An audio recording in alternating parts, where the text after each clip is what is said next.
Nah, halo semuanya. eh, Jumpa lagi bersama kami. Ada bersama aku Putri Indastari dan rekan aku Alfian Nurpadilla. dalam podcast tentang tentang sistem pengendalian manajemen. Nah, minggu ini nih teman-teman kita udah nyampe di bab 11 yaitu performance measurement atau pengukuran kinerja. Nah, eh, seperti biasa, sebelum mengulik lebih dalam mengenai bab kali ini, kita bahas dulu dari yang dasar-dasarnya nih. Mulai dari apa sih yang dimaksud dengan kinerja? Nah, menurut Mbak Alfia, apa sih Mbak Alfia yang dimaksud dengan kinerja itu?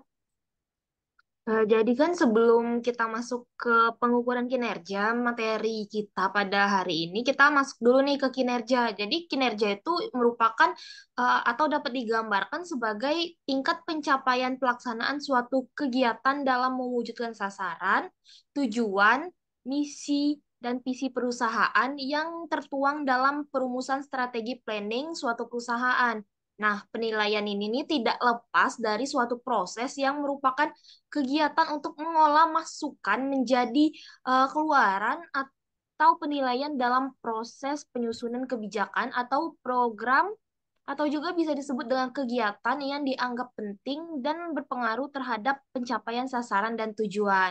Itu sih Mbak Indah untuk kinerja itu sendiri. Wah, lengkap banget ya Mbak Alfia. Nah, lanjut Mbak Alfia masih tentang kinerja. Nah, apa aja sih Mbak Alfia faktor-faktor yang mempengaruhi kinerja itu Mbak Alfia? Jadi kinerja itu kan tidak bisa terjadi dengan sendirinya nih Mbak Indah. Nah, dengan kata lain harus ada beberapa faktor yang mempengaruhi kinerja. Nah, faktor-faktor yang mempengaruhi kinerja menurut Armstrong di tahun 1998 itu sebagai berikut. Yang pertama nih Mbak Indah, faktor individu atau personal faktor. Nah, faktor individu ini berkaitan dengan keahlian, motivasi, komitmen, dan lain-lain. Terus yang kedua nih Mbak Indah, faktor kepemimpinan atau leadership faktor. Nah, faktor kepemimpinan ini biasanya berkaitan dengan kualitas dukungan dan pengarahan yang diberikan oleh pimpinan, manajer, atau ketua kelompok kerja. Terus yang ketiga nih Mbak Indah, faktor kelompok atau rekan kerja atau tim faktor. Nah, faktor kelompok atau rekan kerja ini berkaitan dengan kualitas dukungan yang diberikan oleh rekan kerja. Yang keempat, faktor sistem atau sistem faktor. Faktor sistem ini berkaitan dengan sistem atau metode kerja yang ada dan fasilitas yang disediakan oleh organisasi. Terus yang terakhir nih Mbak Indah ada faktor situasi atau situasional faktor. Nah, faktor situasi ini berkaitan dengan tekanan-tekanan dan perubahan lingkungan, baik lingkungan internal maupun lingkungan eksternal. Jadi itu sih Mbak Indah faktor yang mempengaruhi kinerja. Oh, jadi secara garis besar nih ada 5 faktor ya Mbak Alfia. Iya, betul sekali Mbak Indah. Nah, tadi kan kita udah bahas tentang kinerja. Kan materi kita di bab 11 ini pengukuran kinerja nih Mbak Indah. Jadi maksud pengukuran kinerja itu sendiri apa sih Mbak Indah? Nah, jadi Mbak Alfia, pengukuran kinerja itu adalah suatu sistem yang bertujuan untuk membantu manajer perusahaan menilai pencapaian suatu strategi melalui alat ukur keuangan dan non-keuangan. Nah, hasil pengukuran tersebut kemudian digunakan sebagai umpan balik yang akan memberikan informasi tentang prestasi pelaksanaan suatu rencana dan titik di mana perusahaan memerlukan penyesuaian atas aktivitas perencanaan dan pengendalian. Itu Mbak Alfia pengertian dari pengukuran kinerja. Wih, lengkap banget nih Mbak Indah pengertian dari pengukuran kinerja. Selanjutnya nih, tadi udah bahas kinerja, pengukuran kinerja. Kalau tujuan dari sistem penilaian kinerja itu apa sih Mbak Indah? Nah, tujuan dari sistem penilaian kinerja itu, Mbak Alfia, adalah untuk membantu manajemen dalam mengimplementasikan strategi. Manajemen senior akan memilih ukuran-ukuran yang sesuai dengan strategi perusahaan. Nah, ukuran tersebut dapat disebut sebagai faktor keberhasilan atau critical success factor, di mana di masa sekarang dan masa depan. Nah, ketika ukuran baik berarti perusahaan telah tepat dalam mengimplementasikan strateginya. Nah, keberhasilan suatu strategi akan bergantung pada kekuatan perusahaan. Nah, namun sistem pengukuran kinerja hanya sebagai mekanisme yang dapat memperbaiki perusahaan dalam mengimplementasikan strateginya.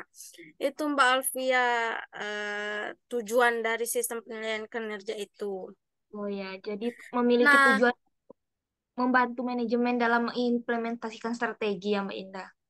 ya benar sekali Mbak Alfia. Oke. Nah, tadi kan kita sudah bahas pengertian dan tujuan nih Mbak Alfiana. Kita beralih ke manfaat Mbak Alfia. Apa aja Hmm. sih manfaat dari sistem pengukuran kinerja ini Mbak Alfia?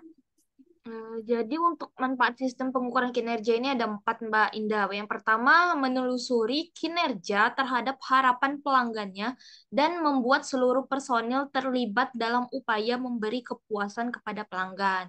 Terus yang kedua itu manfaatnya itu memotivasi pegawai untuk melakukan pelayanan sebagai bagian dari mata rantai pelanggan dan pemasok internal. Terus yang ketiga itu mengidentifikasi berbagai pemborosan sekaligus mendorong upaya-upaya pengurangan terhadap pemborosan tersebut. Dan yang terakhir itu yang keempat itu membuat suatu tujuan strategi yang masanya masih kabur menjadi lebih konkret. Nah, sehingga itu dapat mempercepat proses pembelajaran dari perusahaan ini, Mbak Indah.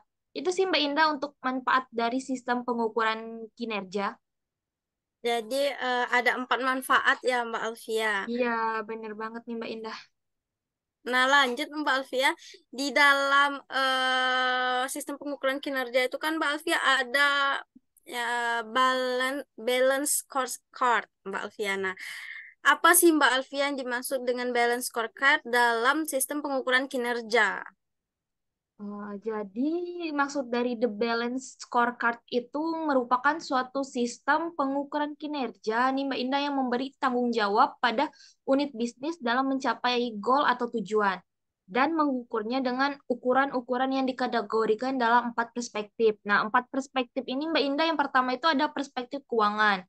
Di perspektif ini digunakan untuk mengukur kinerja keuangan perusahaan. Contohnya untuk mengukur return on asset atau ROA, mengukur profit margin, dan mengukur cash flow nih Mbak Indah. Terus yang kedua itu perspektif customer. Jadi perspektif ini berfokus pada bagaimana perusahaan itu memperlakukan customer-nya nih Mbak Indah atau pelanggan. Nah, contohnya retensi pelanggan, pangsa pasar, dan tingkat kepuasan customer atau pelanggan nih Mbak Indah. Terus yang ketiga itu ada perspektif proses bisnis internal.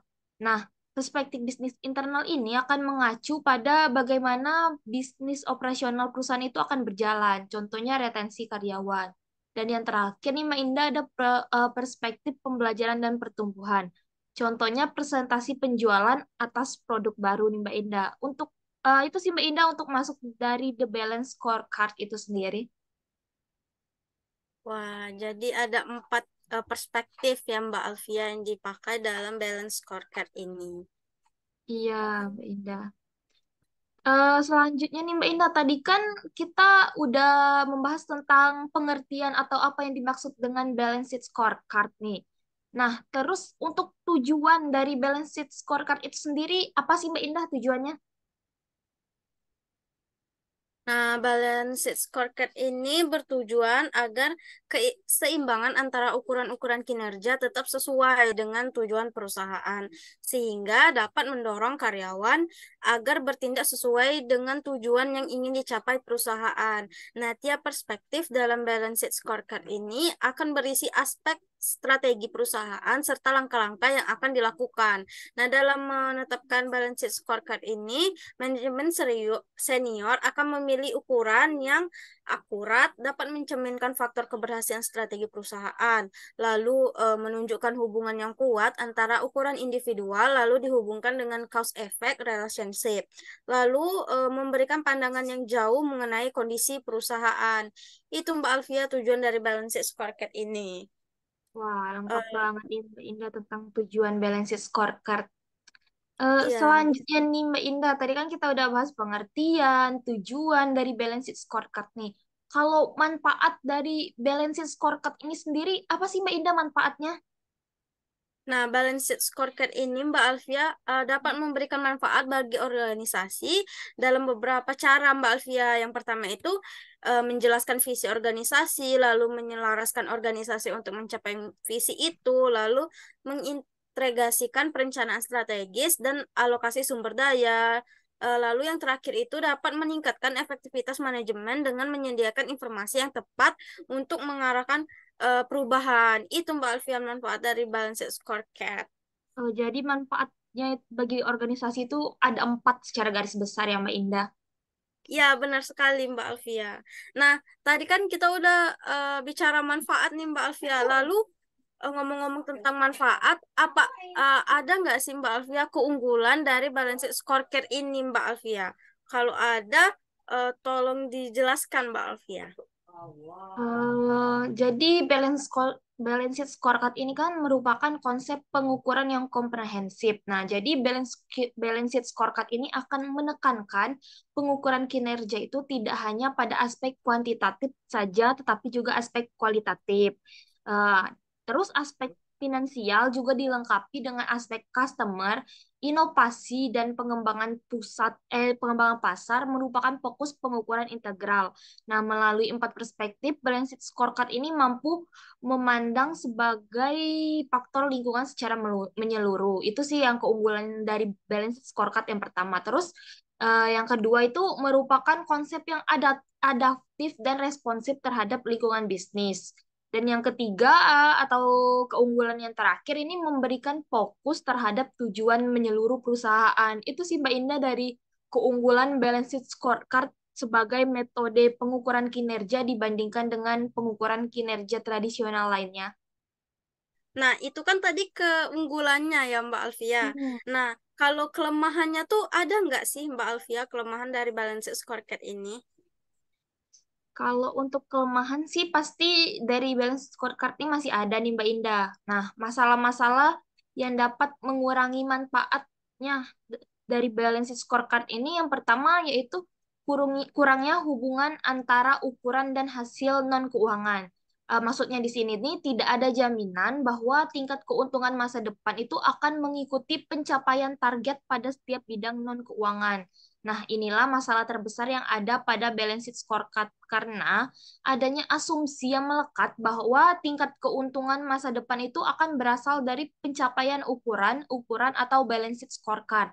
Yang kedua nih kelemahannya fixation atau on financial result. Nah, masuknya di sini pencapaian ukuran keuangan tuh seringkali tidak dikaitkan dengan program insentif sehingga tekanan baik dari pemegang saham maupun dewan direksi itu berpengaruh pada pencapaian target. Terus kalau hanya yang ketiga ini Mbak Indah tidak adanya mekanisme perbaikan. Maksudnya tuh seringkali perusahaan itu tidak memiliki mekanisme perbaikan jika ukuran-ukuran hasil itu tidak ada.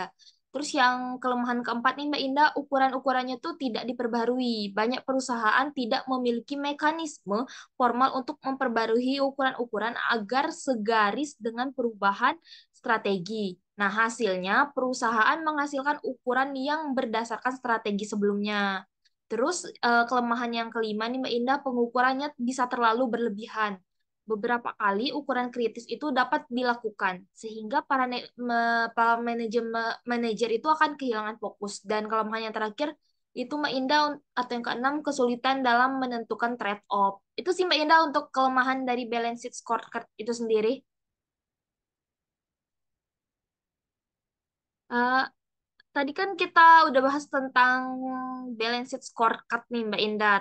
Banyak udah kita bahas. Terus kalau untuk implementasi dari sistem penilaian kinerja itu gimana sih Mbak Indah implementasinya? Nah, jadi implementasinya itu ada empat nih Mbak Alfia. Kita mulai dari yang pertama, yaitu yang pertama tuh bentuk implementasinya itu mendefinisikan strategi.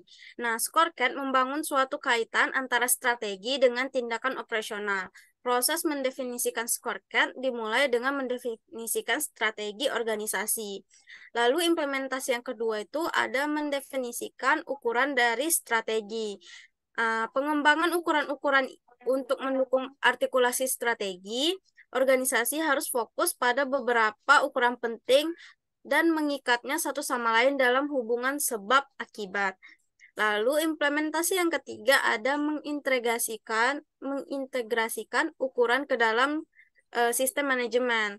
Nah, scorecard harus diintegrasikan baik dengan struktur formal maupun informal dari organisasi, budaya, serta praktik sumber daya manusia. Nah, lalu implementasi yang terakhir ini ada meninjau ukuran dan hasilnya secara berkala.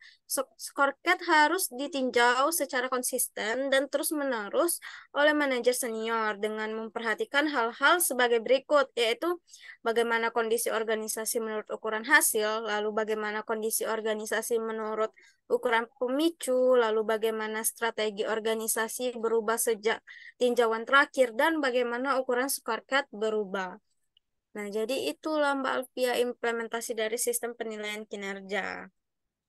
Jadi kan implementasi dari penilaian kinerja tadi tuh ada 4 kan nih Mbak Indah. Nah, dalam pengimplementasiannya itu tuh terdapat masalah-masalah nggak sih Mbak Indah dalam implementasi penilaian kinerja itu? Nah, jadi permasalahan tentu ada ya Mbak Alfia. Kalau bentuk permasalahan dalam implementasi penilaian kinerja ini sendiri ada 5 Mbak Alfia. Yang pertama itu korelasi yang buruk antara ukuran non keuangan dengan hasilnya.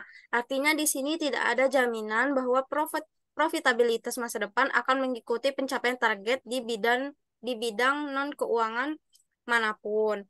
Lalu permasalahan yang kedua itu terpaku pada hasil keuangan, di mana para manajer ini seringkali mendapatkan tekanan yang berkaitan dengan kinerja keuangan dari perusahaan mereka. Bahkan manajer senior seringkali diberikan kompensasi berdasarkan kinerja keuangan. Nah, lalu permasalahan yang ketiga ini adalah ukuran-ukuran yang tidak diperbarui, di mana banyak perusahaan tidak memiliki mekanisme formal untuk memperbarui ukuran-ukuran tersebut agar selaras dengan perubahan dalam strategi. Nah, akibatnya perusahaan terus menggunakan ukuran-ukuran yang didasarkan pada strategi yang lalu atau strategi yang sudah lama. Lalu permasalahan yang keempat ini terlalu banyak pengukuran. Nah, jika terlalu banyak ukuran, maka manajer berisiko kehilangan fokus karena mencoba untuk melakukan banyak hal pada waktu yang sama. Lalu permasalahan yang terakhir ini adalah kesulitan dalam menetapkan trade-off. Yang artinya di sini banyak perusahaan menggabungkan ukuran keuangan dan non-keuangan dalam satu laporan dan memberikan bobot pada masing-masing ukuran tersebut. Nah, kebanyakan scorecard ini tidak memberikan bobot secara eksplisit pada masing-masing ukuran ini. Itu Mbak Alfia jadinya. Oh iya Mbak Indah. Permasalahan dalam implementasi strategi. Iya. Eh, Tadi kan kita udah ngomongin tentang balance scorecard yang ada dalam pengukuran kinerja kan Mbak Alfia. Nah, selain Iya. balance scorecard ini Mbak Alfia ada juga namanya pengendalian interaktif Mbak Alfia. Nah, Hmm. apa sih Mbak Alfia yang dimaksud dengan pengendalian interaktif dalam sistem pengukuran kinerja? Jadi kan di pengendalian manajemen itu akan menjadi suatu bentuk pengendalian yang akan bersifat interaktif nih Mbak Indra ketika manajer bisnis itu dapat menggunakan prosedur perencanaan dan prosedur pengendalian yang secara aktif memonitor dan melakukan intervensi terhadap aktivitas pengambilan keputusan yang sifatnya ini terjadi secara terus-menerus dari pihak bawahan dalam sebuah perusahaan. Itu sih Mbak Indah maksud dari pengendalian interaktif dalam sistem pengukuran kinerja. Nah, itu kan tadi pengertiannya ya Mbak Alfia. Hmm. Nah, kalau karakteristik dari pengendalian interaktif ini apa Mbak Alfia? Jadi karakteristik dari pengendalian interaktif itu ada 5 nih Mbak Indah. Yang pertama, sekelompok informasi pengendalian manajemen mengenai ketidakpastian strategi yang dihadapi oleh bisnis tersebut menjadi titik pusat. Terus yang kedua, eksekutif senior menerima informasi semacam itu dengan serius. Yang ketiga nih karakteristiknya manajer pada semua tingkatan organisasi tersebut eh, memfokuskan perhatian pada informasi yang dihasilkan oleh sistem itu. Terus untuk karakteristik yang keempat, atasan, bawahan, dan rekan-rekan sekerja mungkin menginterpretasikan, membahas implikasi dari informasi untuk inisiatif strategi masa depan. Dan yang kelima atau terakhir, ini rapat dilaksanakan dalam bentuk debat serta tantangan terhadap data dan asumsi yang mendasari, serta tindakan yang sesuai. Itu sih Mbak Indah untuk karakteristik pengendalian interaktif itu sendiri. Nah, Terus nih Mbak Indah, kita masuk ke pertanyaan terakhir nih kayaknya nih Mbak Indah. Tadi kan kita wah udah udah bahas mau habis tentang, aja ya Mbak Alfia. iya, tadi kan udah Gak tentang kerasa balance, ya Mbak iya Alfia. nggak kerasa. Tadi kan udah tentang balance scorecard, pengendalian interaktif. Nah, terus nih Mbak Indah, yang terakhir nih, kenapa sih pengukuran kinerja itu sangat penting dalam proses pengendalian? Nah, jadi Mbak Alfia, pengukuran kinerja itu sangat penting dalam proses pengendalian karena pengukuran kinerja dikatakan penting tuh mengingat melalui pengukuran kinerja dapat diketahui Mbak Alfia seberapa tepat pegawai telah menjalankan fungsinya. Nah, ketepatan pegawai ini Mbak Alfia dalam menjalankan fungsinya akan sangat berpengaruh tuh terhadap pencapaian kinerja perusahaan secara keseluruhan, Mbak Alfia. Gitu, itulah mengapa pengukuran kinerja itu sangat penting dalam proses pengendalian, Mbak Alfia. Wah, udah habis nih Mbak Indah pertanyaan kita hari ini. Nah, jadi itulah ya Mbak Alfia Hmm, pembahasan kita di bab 11 ini. ya, Tadi kita udah buka dengan membahas tentang kinerja, kinerja, lalu pengu- ada balance pengukuran, scorecard, lalu pengukuran kinerja. ada pengendalian interaktif ya Mbak Alfia yang Ya, terakhir tadi. Nah, aku rasa udah cukup ya Mbak Alfia untuk iya, pertemuan kita pada kali ini. Sampai ketemu di pertemuan selanjutnya di bab 12. Terima kasih sudah menonton sampai akhir. Kami undur diri. Sampai jumpa. wassalamualaikum warahmatullahi wabarakatuh. Terima kasih semuanya.